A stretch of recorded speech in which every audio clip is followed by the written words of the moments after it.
سارے سوالی اے آقا جے تیرا دوارا نہ ہوندا کیویں کوئی سملدا بھلا وچ غم آندے جے آقا جے تیرا سہارا نہ ہوندا تسیں جے نہ ونڈدے خیرات آقا تسیں جے نہ ونڈدے خیرات آقا کسے دا وی ایتھے گزارا نہ ہوندا اے ساریاں نسبتاں اے ساریاں خوشیاں اے سارے اسباب نعمتاں اے آقا علیہ السلام دا ذکر دا صدقہ اور اے ذکر کیا دیندا اس میں چند منٹاں دی حاضری سادات کرام تشریف لے آندے پہلا خطاب پہلی گفتگو صاحبزادہ پیرزادہ سید غوث الحسن شاہ صاحب گیلانی آپ فرمائے سن اس بعد انشاءاللہ جلوس روانہ ہو سی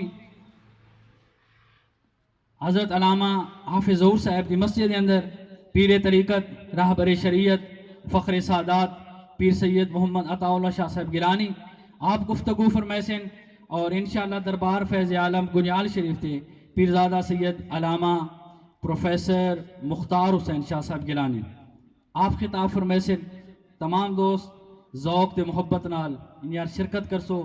اور انشاءاللہ پھر آخر تے لنگر شریف تقسیم ہو سی تو دوستو علماء کرام فرمائے دیں انسان دے ترائے دوست ہیں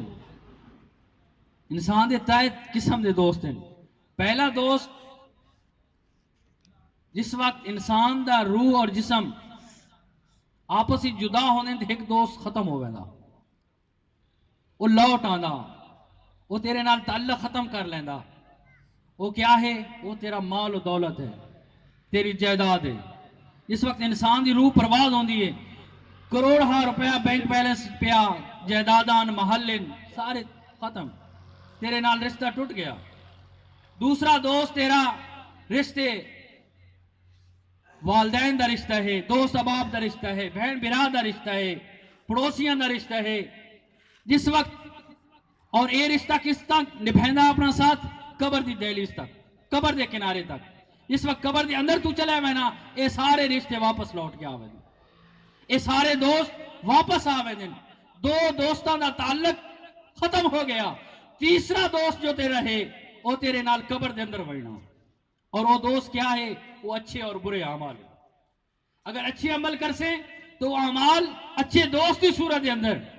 تین اتھے کام دے سن اگر برے اعمال ہو سن تے قبر دے اندر وہ برے دوستو لے کے جا رہے ہیں اس واسطے علماء کرام اولیاء کرام فرمائے دیں قبر دے اندر انسان اچھے دوست لے کے بنے اس واسطے جتنا ہو سکے میں ویلکم آدھا جناب زین صاحب نو کہ وہ تشریف لائے نو سارے پروگرام دی کوریج کر رہے ہیں اللہ رب العزت آپ کو سلامت فرمائے تو دوستو اچھے اعمال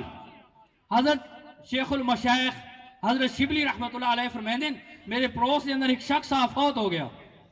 میں اس نے خواب وچ ویکھیا اس کو پوچھیا تیرے نال کیا معاملہ بنیا اور عرض کرنے لگا حضور قبر دے اندر جس وقت من رکھا گیا تے میرے تے بڑے خراب حالات آئے بڑی پریشانی دا من سامنا کرنا پیا آپ فرمائے دیں کی ہویا تیرے نال وہ شخص عرض کرتا حضور جس وقت من قبر دے اندر رکھا گیا منکر نکیر آئے میرے تو سوال و جواب ہوئے میں نے سوال دے جواباں دا جواب دیونا دشواری ہوئی من مشکل پیش آئی میں پریشان ہو گیا کیا میں ایمان تے فوت نہیں ہویا کیا میری موت ایمان تے نہیں آئی میں تو مومن ہم کلمہ کو ہیں پھر یہ معاملہ میرے نال کیوں بڑھنا پیا تو قبر دے اندر آواز آئی کہ انسان اے تیری بے احتیاطی دی سزا ہے تو دنیا دے اندر بے احتیاطی کرنا ہے یہ دی سزا ہے افرمدے میں اور خوف زدہ ہو گیا ان قریب کہ فرشتے میں نو عذاب دے اندر مبتلا کر دیں دے میری قبر نو جہنم دا گڑا بنا دیتا وینا چند لمحات اس دے اندر راندے ہیں کہ میرے اور فرشتے دے درمیان کرامن کاتبین دے درمیان ایک نورانی صورت والا خوبصورت خوشبو والا نورانی لباس والا شخص ظاہر ہویا اور اس منو آکھیا دوست پریشان نہ ہو جواب میں تن دسینا تے جواب توں عطا کر دے فرشتیاں فرمایا فرشتیوں سوال کرو فرشتیاں سوال کیتا اس نورانی جسم والے خوشبودار جسم والے میں نو جواب دسیا تے میں فرشتیاں دے جواب دے چھوڑے آپ فرمائیں اور آدمی دسینا حضور میں جدہ جواب دیتے تو پھر میری قبر جنت دا باغ بن گئی اور جس وقت وہ شخص میری قبر تو پیر بننے لگا تو میں عرض کی تھی تسا کون ہو تعارف کرواؤ تو نورانی شخص وہ آکھتا ہے کہ میں تیرا درود ہاں جو دنیا تے تو پڑھدا ہے، میں تیرا وہ درود ہاں جو دنیا تے تو محبت اور عشق مصطفیٰ رکھ کے پڑھنا ہے۔ اللہ رب العزت نے من یہ لباس عطا کیتا، نورانی اے لباس عطا کر دیتا، جسم عطا کیتا۔ ہن جتھے بھی تینوں کوئی مشکل آسی، چاہے پل صراط تے مشکل ہوئے، نام اعمال تے مشکل ہوئے، جتھے بھی تینوں مشکل ہونی میں تیری مدد کرساں۔ تو دوستو یہ اچھے اعمال لے کے جب انسان قبر، آقا علیہ الصلوۃ والسلام دی حدیث پاک ہے، جس وقت انسان قبر دے اندر ویندا تے سر والے پاسوں نماز آویندی، دائیں طرف قرآن دی تلاوت آویندی، بائیں طرف روزہ آویندا، اچھے اعمال آ کے اس بندے دی حفاظت کرتے ہیں۔